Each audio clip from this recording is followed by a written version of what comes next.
Okay, I think we're back to where we were before. So I did this check. So now we are like not is free. We can do the same thing for this thing over here, which is it's checking if something is not backstage. So I'm just gonna say if this is gonna be backstage now. Okay, so let me do that. Oops. Yeah, something is backstage, and then it's the check is not backstage. Okay, so this if statements looks a bit better now. Yeah, that's better, that's better. Okay, so let's consider this if as done. Let's go to the else statement, and again a lot of if nested ifs. Just look at the most nested if, which is this guy. And this is interesting. So whenever you see a pattern like this where it's trying to increase 1 or 2, you can just refactor it this way, because this is better. This is the same as doing this. So yeah, we can do it this way. So that's better. And it's trying to check if the quality is less than 50. Yeah, I don't this if statement is not too bad, right? I don't think I need a variable for that, because I guess this quality could be easily anything else. So yeah, that's better. Oh, and look at that, this is checking if something is backstage. We have a way to say that. That's is backstage. Okay, and it's trying to do something, and I see this, so I'll refactor this. So this is a bit better now. Yeah, it does not look like I can do much over here except for adding that plus equals. Yeah. Okay, so this else statement looks good. Okay, now here's something very interesting in code. The thing is, I'm checking if the item's quality is less than 50, and I'm doing that 3 times over here, right? It feels like I should be able to extract this into a variable, but I actually can't.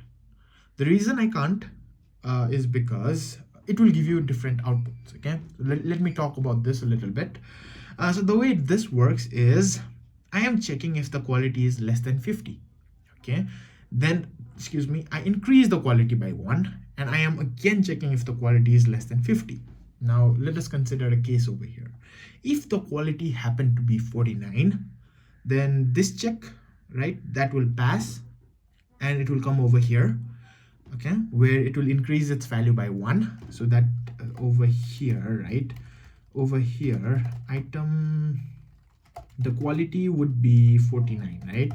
And then over here, okay, my bad, over here the quality would become 50 because I added 1. Okay, and over here when I check this, then this would be false. Okay, so I cannot extract this into a variable because this code and this code and this code, they are separated by time. Now what do I mean by that? So when our code runs, right, it runs from top to bottom, left to right. Okay, so any code that's on the top has the capability to influence any code that's on the bottom. That's exactly what's happening over here.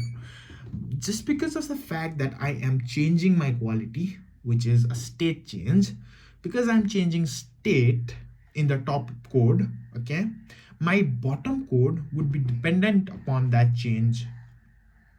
Okay, this is known as a separation of a code by time. Okay, so that is why even though I have these 3 things repeating, I cannot really do anything about that. That just has to stay. So it looks like this is all we can do for else statement over here without having any knowledge of what the code is trying to do. Okay, over here I check if the item is not sulfurous. That's interesting. I've already done that before, right? I'm checking that over here. Ooh, nice. So I should be able to move this over here. Yes, let me move this over here, and I can change this to be not is sulfurous. Now keep this in mind. The reason I can do this, right, I can extract this is sulfurous to top level, and I cannot do the same thing for this quality check The reason is because is sulfurize is trying to check the name. I have not mutated that name anywhere. Okay, from here till here. Okay, I have not mutated the name, which is why I can do this, right? And I cannot extract these three. Okay, does that make sense? So yeah, looks like that's all we can. Okay, so one more thing, same thing over here. I can do a minus equal and refactor that, so that looks a bit better. So this is done. Now let's look at this other if statement that's over here. Yeah, a lot of if statements. You just go to the most deeply nested if, try to refactor that, and look at that. I can just refactor this thing out. Oh, it's checking if something is not sulfurous. I can do it this way. It's checking for quality being greater than 0. Interesting. I've already done that over here, but it's the same thing now. I cannot extract this variable over to the top level and use the same variable over here, because this code and this code is separated by time, because I have mutated the state. Okay, the state over here being the quality. I am changing my quality, so I am not able to extract this variable as something else. So yeah, whatever. So over here I'm still checking if something is not backstage. I think that's what the code does. Yeah, it's something is not backstage, so good. This thing is checking if something is not aged brie, so I can do it this way. Yeah, and over here, okay, look at this thing. It's doing quality minus quality, right, which would result in a 0, no matter what the value of quality would be. So I should just slap in a 0 there. Okay, so that's a bit better, and I can refactor this, so that's a bit better. What else can we do over here? Oh, here's something interesting that I noticed. I noticed a single if inside another if. Okay, whenever you say this, you can actually convert this into a single if statement with an and. So the way that works is I can do and not is sulfurous, and then this if statement does not need to exist. But we cannot do the same thing over here because there is an else statement that exists. Okay, whenever there is an else statement involved, we cannot extract it using an and. So yeah, that's all we can do over here, it seems, and over here is the same thing.